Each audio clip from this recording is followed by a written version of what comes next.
Hey everyone, this is Jasper Clyde A. Toyato. In this video, I will introduce the 4 title reports of our group. First, uses of scientific evidence. Second, type of physical evidence. Third, how to retrieve physical evidence. And the last, historical development of crime laboratory. So those are the 4 title reports of our group. Keep watching! Good day everyone, I am Rima Alpornon. In this video I am going to tackle about the uses of scientific evidence. So let's start. So first is what is scientific evidence? So scientific evidence is most often presented in court by an expert witness testifying as to expert opinions. It also includes expert testimony that goes beyond science. The scientific expert is frequently called upon to interpret results and draw conclusions about what results mean in the case being tried. So let's proceed to the use of scientific evidence. The use of scientific evidence, even though scientific evidence is not infallible, it contributes to an investigation by. So first, providing a lead or leads to a criminal investigation in the right direction. Second, providing information eliminating a suspect as the person who committed the crime being investigated, proving corpus delicti or proof that a crime was committed, providing the independent corroborative evidence necessary to support a confession, establishing a link between the crime scene and the suspect or between the suspect and victim of the crime. And also, proving one of the essential elements of the crime being investigated to avoid affirming or disproving an alibi. So that's all and thank you. I hope you've learned something. Good day everyone, I am Genevieve Escalania from BS Criminology 2, Section Bravo. We will going to tackle about uses of scientific evidence. So before that, what is scientific evidence? You may be wondering what on earth scientific evidence could mean in regards to a trial. And generally, scientific evidence is based of knowledge that has been developed by using the scientific method. This means that the basis for the evidence has been hypothesized and tested and is generally accepted within scientific community. So example of scientific evidence. Forensic evidence including fingerprint ID, DNA matching, and hair or fiber evidence is generally considered scientific evidence. Before the jurors or judges who typically experience to understand methods used in the development of forensic evidence. Use of scientific evidence that serves to either support or counter a scientific theory or hypothesis. Although scientists also use evidence in other ways, such as when applying theories to practical problems. Such evidence is expected to be empirical evidence and interpretable or accordance with scientific methods. Standards for scientific evidence vary according to the field of inquiry, but the strength of scientific evidence is generally based on the results of statistical analysis and the strength of scientific. That's all our topic and thank you. Good day, sir. I'm Angelica Diudan from BSC2 Bravo, and today I will be discussing the types of physical evidence. First is ballistics. Guns, as well as ammunition or incomplete ammunition, are often the most important evidence in any shooting investigation. In fact, it is almost impossible to obtain a conviction for shooting cases without the discovery of such evidence. Fracture matches. When an object is broken, torn, or cut, two distinct edges are formed called cracks. These ends can be compared with the naked eye or microscope to see if they fit together, indicating that they may have been part of the same object at the same time. Next is soil and natural resources. Any material like clothing or footwear that contains soil, wood, natural resources such as minerals or other organic matter can help to link a person or thing to a particular place. For example, sandals embedded in a shoe and a bolt insertion found in a garment. Many such samples do not prove to be identical, but it is impossible by the presence of a rare object. Such type of evidence are often regarded as rare, but they are useful in supporting other evidence in a case. Question document. Any document in question is sent to the laboratory for authenticity and source.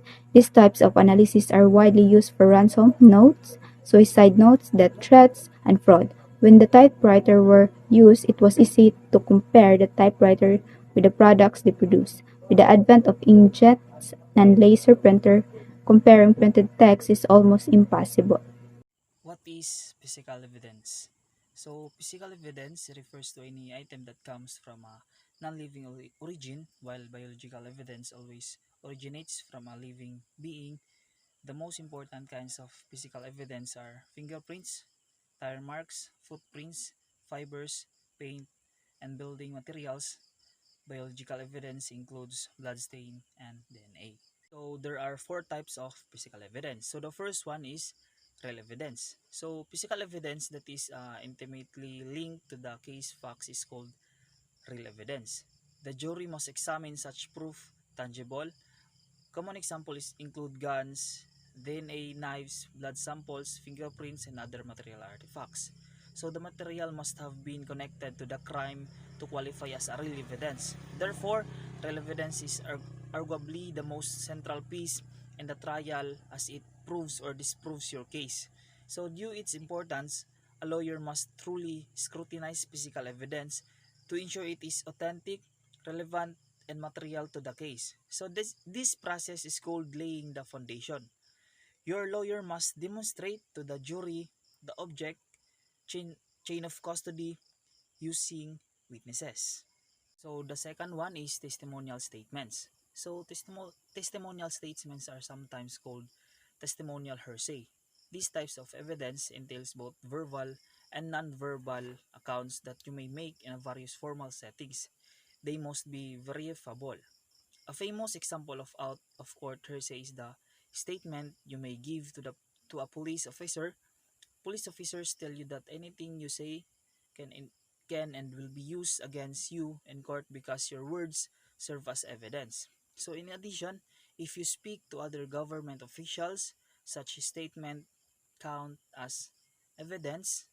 Furthermore, every statement you give in court, such as speaking before a jury, can be testimonial evidence. Other forms of evidence include legally binding writings such as contracts, depositions, and affidavits that more formal, the more credible the evidence appears.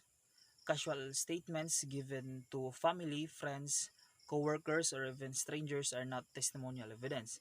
Even 911 calls are not testimonials. And the third one is demonstrative evidence. So as the name suggests, this type of evidence is primarily visual. Demonstrative evidence visually conceptualize a witness testimony and can take the form of diagrams and charts. Both the defendant and the plaintiff can create it and present this type of evidence to support their case. So demonstrative evidence is only admissible if it can reasonably and correctly depict a witness statement. Otherwise, the court will not accept this type of evidence. Example of demonstrative evidence include diagrams of a crime scene, picture of a weapon, and tables that visualize a person financial damage. And the last one is documentary evidence. So documentary evidence entails all evidence containing letters, figures, and remarks presented to the court. This type of evidence describes all kinds of documents respective of the language used. Documentary evidence can be either in the form of a primary or secondary source.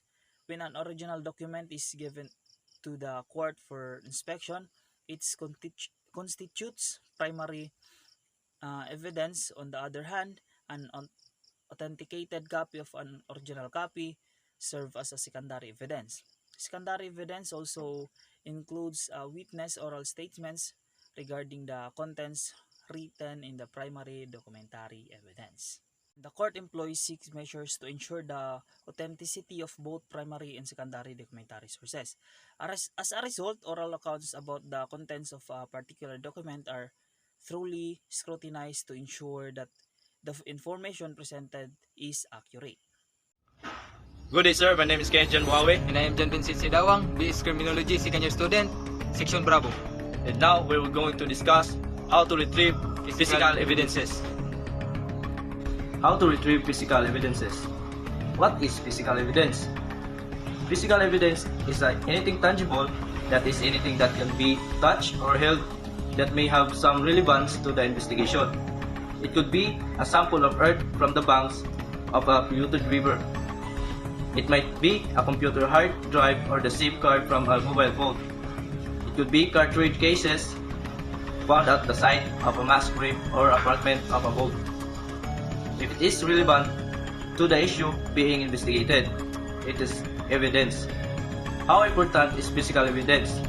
Physical evidence is very important to certain human rights investigations, particularly when they intersect with criminal investigations. Physical evidence is often crucial to investigations involving extrajudicial killings, torture, police brutality, systemic rape, and similar allegations. Physical evidence have not been as relevant in other types of human rights investigations, such as those focused on issues involving economic, social, and cultural rights. However, there may be exceptions. For example, an investigation into pollution that is allegedly destroying economic livelihoods in certain communities may well involve the collection and forensic analysis of physical evidence. What should investigators know about physical evidence? NHRI investigators should consider the possible existence of physical evidence as they plan and carry out their investigation. There may also be confusions when investigators are given physical evidence, go to a scene and discover previously uncollected physical evidence. Realize that unless they secure physical evidence, it may be destroyed, removed, or contaminated. What is NHRI? National Human Rights Institution, or NHRI plays a crucial role in promoting and monitoring the effective implementation of international human rights standards in the national level, ensuring the integrity of physical evidence collected. Take photographs and video everything as you find it. 2. Prepare the detailed diagram of the scene. 3. Measure distances to record the skills of the scenes and relative position of different items of evidence. 3. Always wear gloves when touching or handling an item. 4. Bag any item that be relevant one item at a time and sell the bag. Do not put items together in the same bag. Securing physical evidence. Physical evidence should be identified and secured as quickly as possible. Most physical evidence is perishable to some extent. It can be deliberately or naturally destroyed or contaminated. Ideally, each item of potential evidence should be bagged and sealed using a unique sales number. Sealing the evidence in a bag preserves the item to any forensic testing that may be necessary. Bagging and tagging, as it is sometimes known, should be done by an investigator who has received training in how to collect the preserved evidence.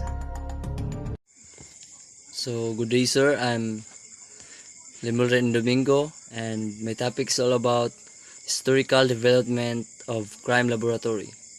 Edmond Locard. So, Dr. Edmond Locard, on December 13, 1877, May 4, 1966, was a French criminologist, the pioneer in the forensic science, who became known as the Sherlock Holmes of France. He formulated the basic principles of forensic science. Every contact leaves a trace.